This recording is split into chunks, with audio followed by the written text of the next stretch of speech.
Good morning student. Previous classes में अपना topic चल रहा था chemical reaction of alkyl halide. Chemical reaction of alkyl halide, ठीक है। इसमें हम लोग पहला टाइप करके आए हुए थे। पहला टाइप क्या था अपना?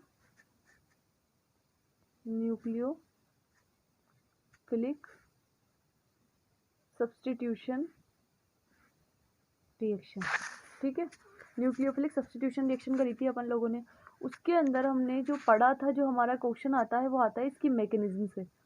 इसकी मैकेनिज्म दो टाइप की थी। पहली थी SN1 मैकेनिज्म और दूसरी थी आपकी SN2 मैकेनिज्म, ठीक है।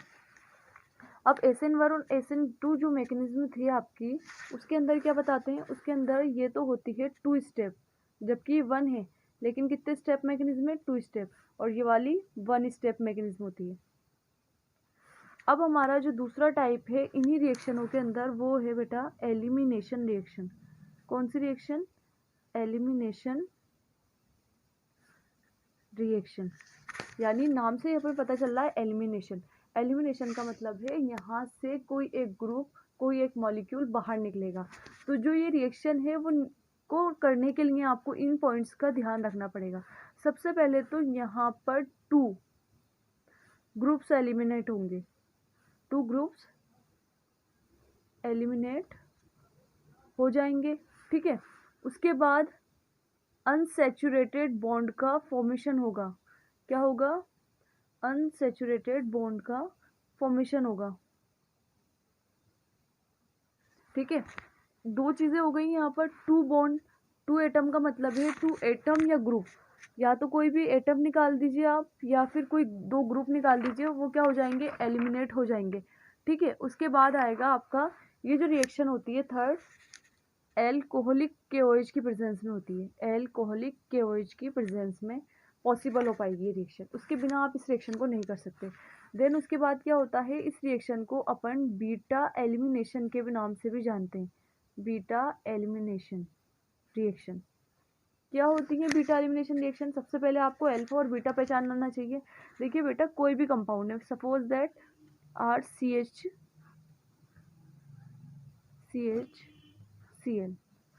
ये कंपाउंड है, यानी एन एल्केन है, ये एन क्लोरो एल्केन। यहाँ पर जो पहले नंबर का कार्बन है उससे कौन जुड़ा हुआ है? Halogen group. ये जो हैलोजन जिस कार्बन से जुड़ा हुआ होगा उसको अपन हमेशा अल्फा कार्बन बोलेंगे, ठीक है।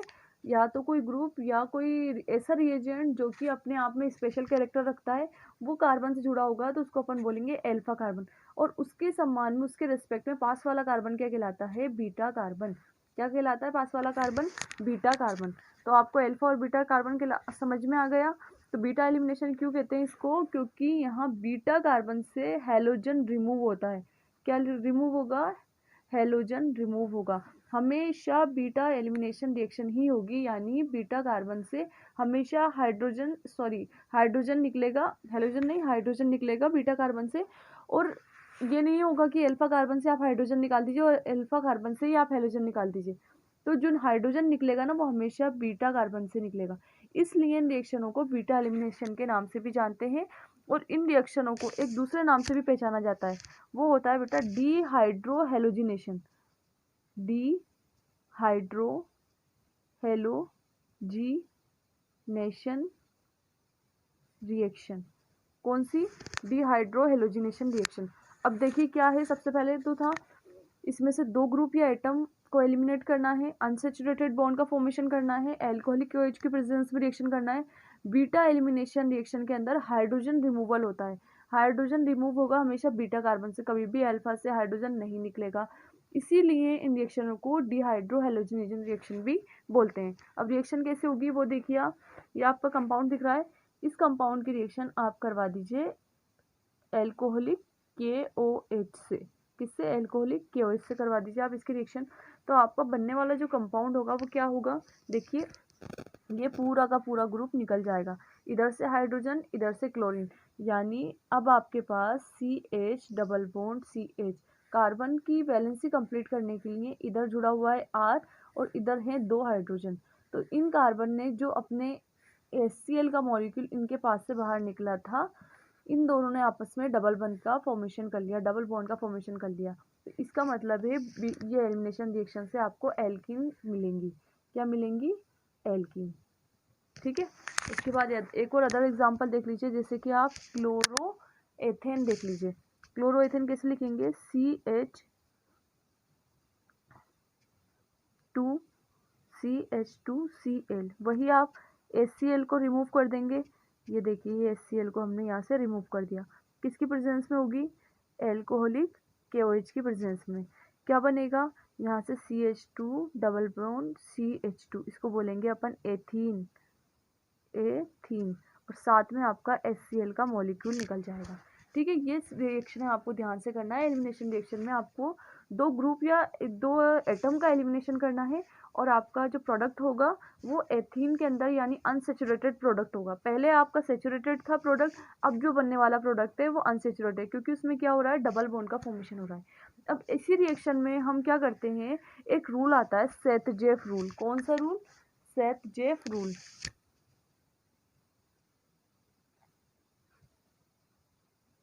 ठीक है, देखिए सेथ-जेफ जो रूल है वो अपने आप में ये बताता है, जब भी अपन कभी एलिमिनेशन रिएक्शन करते हैं, आपके पास ऐसी पॉसिबिलिटीज है कि आप दो प्रोडक्ट बना ले। कितने प्रोडक्ट? दो प्रोडक्ट। तब वो प्रोडक्ट ज़्यादा मात्रा में बनेगा जिसके अंदर ज़्यादा संख्या में एल्किल ग्रुप जुड़े होंगे। तो यही नियम क्या कहलाता है? आपका सेथ-जेफ रूल। ये क्या कहलाता है? विच अपन प्रोडक्ट मान लीजिए आपके पास दो हैं, प्रोडक्ट ए और प्रोडक्ट बी, पर अपन ए बी के अंदर से वो प्रोडक्ट चूज करेंगे जिसके पास ज़्यादा मात्रा में longest number of alkene will be preferred.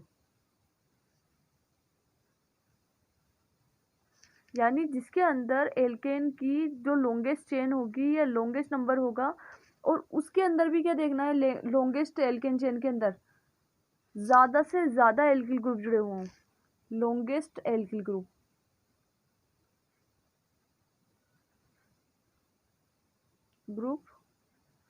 Present.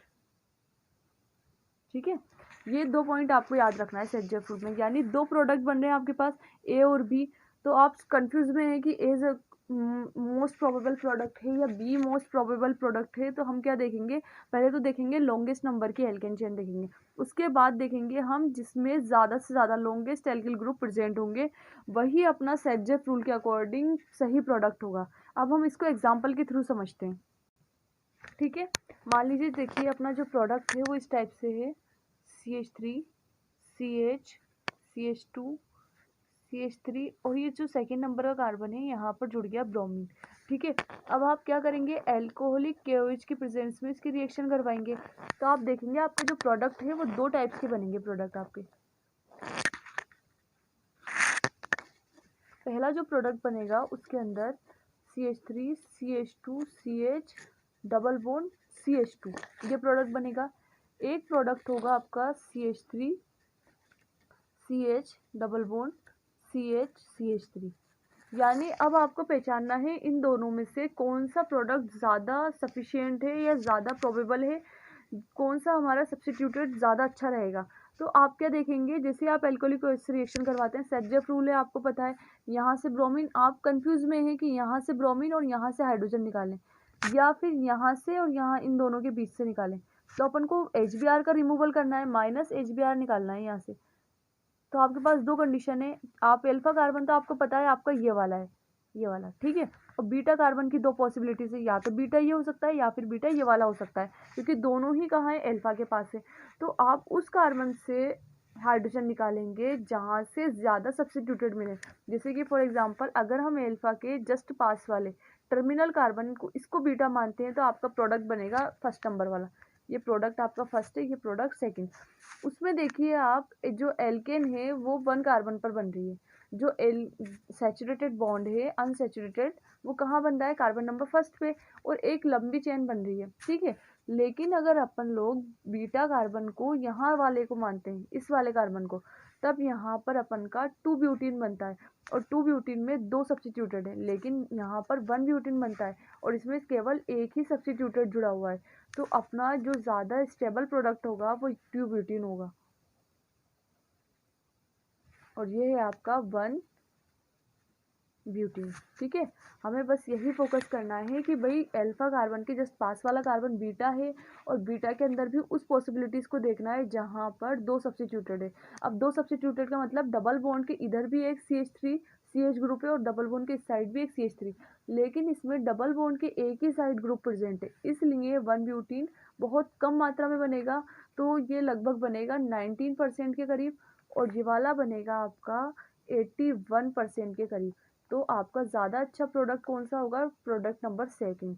एक और एग्जांपल देख लीजिए आप सेटजेफ रूल का, जैसे कि मान लीजिए यहाँ पर CH3 CH2 CH एक तरफ जुड़ा हुआ है आपका CH3 और एक तरफ जुड़ा हुआ है आपका Br। ये प्रोडक्ट है, ये प्रोडक्ट का नाम क्या है आपका? To bromo to methyl butane, 2 bromo 2 methyl butane इस प्रोडक्ट का नाम है। ठीक है, इसकी रिएक्शन आप किससे करवाएंगे? इसकी रिएक्शन वही अपन लोग का से करवाएंगे, अल्कोहलिक KOH से। क्या होगा यहाँ से? HBr बाहर निकलेगा -HBr। ठीक है, अब आपका अल्फा कार्बन तो यही वाला है, लेकिन बीटा कार्बन आपके पास 2 हो सकते हैं। कौन कौन से? या तो ये वाला हो जाए या फिर आपका ये वाला हो जाए। ठीक है, तो आप कैसे निकालेंगे कौन सा कार्बन आपका बीटा कार्बन है? तो आपके 2 प्रोडक्ट पॉसिबल हैं, ध्यान से देखिएगा। पहला तो बनेगा आपका CH3 CH double bond C, ये CH3 ऊपर वाला, एक ही CH3 नीचे वाला, सॉरी यहाँ पर भी CH3 आएगा।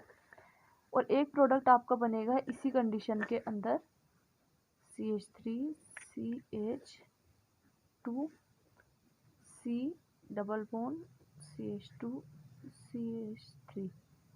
देखिए अब आप मुझे बताइए, अपन ने पहले वाला भी प्रोडक्ट देखा है और दूसरा वाला भी। इस वाले प्रोडक्ट के अंदर अपन ने बीटा कार्बन माना है इधर वाले कार्बन को। कौन से वाले को? इस जो ये आपका ब्रोमीन के जस्ट पास वाला कार्बन है ना, इसको अपन ने बीटा माना है। ठीक है, अगर अपन इसको बीटा मानते हैं तो इन दोनों के बीच में डबल बॉन्ड का फॉर्मेशन होता है। हो गया डबल बॉन्ड का। अब डबल बॉन्ड के ऊपर आप पेन रख के देखिए, समझिए डबल बॉन्ड के अलावा कितने सब्स्टिट्यूटेड है? यहाँ पर 3 है, 1 2 और ये 3 सब्स्टिट्यूटेड दिख रहे हैं आपको, 1 2 3 डबल बॉन्ड के तीनों तरफ। यानी अपन को समझना चाहिए कि यही प्रोडक्ट जो होगा अपना मोर प्रोबेबल प्रोडक्ट होगा। मेन प्रोडक्ट इसको बोलेंगे अपन, मेन प्रोडक्ट। अब इस दूसरे वाली की कंडीशन में लगा के देख लीजिए आप, अपना अल्फा कार्बन तो यही वाला कार्बन है, बीटा कार्बन अपन इस कार्बन को मानते हैं। तो यहाँ से अगर आप हाइड्रोजन निकालोगे तो इन दोनों कार्बन के बीच में डबल बॉन्ड का फॉर्मेशन हो जाएगा। देखिए CH2 डबल बॉन्ड CH2, ये CH3 यहाँ जुड़ा हुआ है, ये CH2 CH3, यानी डबल बॉन्ड को जैसे ही आप छुपाओगे, ये देखिए डबल बॉन्ड को हम छुपाते हैं तो हमारे पास 2 ही सब्स्टिट्यूटेड बचेंगे। कौन कौन से? 1 और 2, क्योंकि ये डबल बॉन्ड तो इससे जुड़ा हुआ है, इस कार्बन को तो छुपा ही लीजिए आप।